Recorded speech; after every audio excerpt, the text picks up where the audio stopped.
Alright guys, welcome back. Today we're going to record a bit of a different type of video.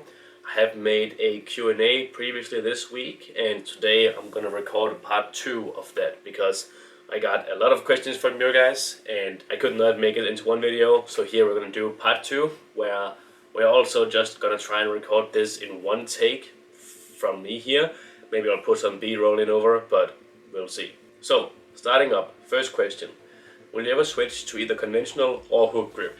I did try some conventional the last block here, but that ended up not so good and me getting some lower back issues, and I actually had to completely not train for almost a whole week to get that fixed. And that has really been the observed scenario in me doing conventional pretty much every single time I've tried doing it. Because I'm like fairly strong in the deadlift, I can easily get up to some somewhat heavy weights, but my tendons or something in my lower back, I cannot handle that steady progression. So if I had to do conventional, I would have to start very slowly up and very slowly increase the load until I can handle that. Last time I did that, I did actually end up doing 250 kg for a triple, which was fairly easy within just, I think, 4 or 8 weeks of conventional. But there I also got some lower back issues right after that. So that's really my main reason for doing sumo at the moment. I don't think I have a big strength difference from sumo to conventional, since I can work up to that like 250 for free territory relatively easy, and that's pretty close to what I could do sumo at that time. I think my best triple at that time was 260 kg and I got up to 250 kg within a few weeks. So there isn't a huge strength difference, so maybe I will try it at one point, especially once I move into a heavier weight class. Maybe my leverages will be a bit better suited for conventional than sumo, and I think there's a good chance that my conventional deadlift will be a bit more consistent, because the sumo deadlift is very technical, and if you get a slight misgroove there, your whole lift is probably ruined. But if you get a slight misgroove on the conventional deadlift, you can probably still make it. It shouldn't be as big of a determining factor as it is for a sumo deadlift, which is also why, if you can do both, I would say go for the conventional. For the hook grip part, I'm not really so sure. If I can get it to be reliable, almost as reliable as my mixed grip, then sure. But last time I tried it for 2 months and I got up to 250 kg for hook grip lifts. Then I failed 260 kg. And I really don't want to bother with any grip problems. Right now for my mixed grip, I can hold on to way more than I can lift, well above 300 kg I believe, probably somewhere around 320, 350-ish, with no grip issues at all. So I don't really need it for the grip. The only reason I would do hook grip was to get that double overhand advantage, because it is a slight advantage to be able to hold double overhand. Often, at least for me, my lat tightness can be a lot better if I have this double overhand position compared to a mixed grip position. But that's really the only reason why I would do hook grip. So I don't really find it that big of an advantage, and mixed grip seems to be, in general, for most people, a lot more reliable, meaning how many times out of 100 can you get 90% of your max for a single, or 95% of your max? With mixed grip is pretty much 100 out of 100. With hook grip it's probably like 90 out of 100 or 80 out of 100 or something, for a lot of people I see. So that's also one reason why I would much prefer to have mixed grip. Should I squat deadlift even with a back strain? If so, how heavy? So when it comes to all small injuries, not just back, but even if you have something with your knees or your elbows or your feet or your shoulders or whatever it is, I would say always try and do as much as you possibly can.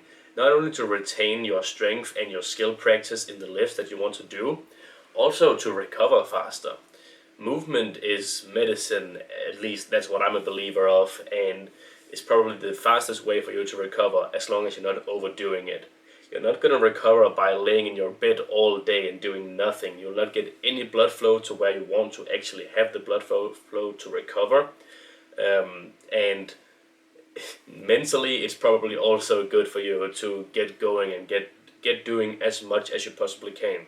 Sometimes we do need to let some things rest, especially with the back. It can have something to do with spinal loading sometimes, which means you probably can't do any type of squats or deadlift or overhead press or something like that because the spinal loading thing in it. But you can do other stuff like pull-ups and hanging leg raises and hyperextensions. It depends a bit on the situation. But in general, I would say try and do as much as you can without making it any worse. Derek asks, thoughts on high frequency lifts / more than 4 times on squat, bench and deadlift. So I have previously been a very high frequency lifter. I am now switching more over to a moderate frequency, still to the high end, and both has worked really well for me. I would say for bench press, it's very common that you will need a higher frequency. And you can also look at it a bit like what kind of leverages do you have for each lift. And generally speaking, the better leverages you have, like if you have very short femurs or very long arms or very short arms for the bench press, the better or the higher frequency you will have, the better leverages you have. Also, for instance, in a squat, if you have very short femurs and you can squat extremely efficiently, you can probably get most of your quad volume that you will need to maximize your squat through that.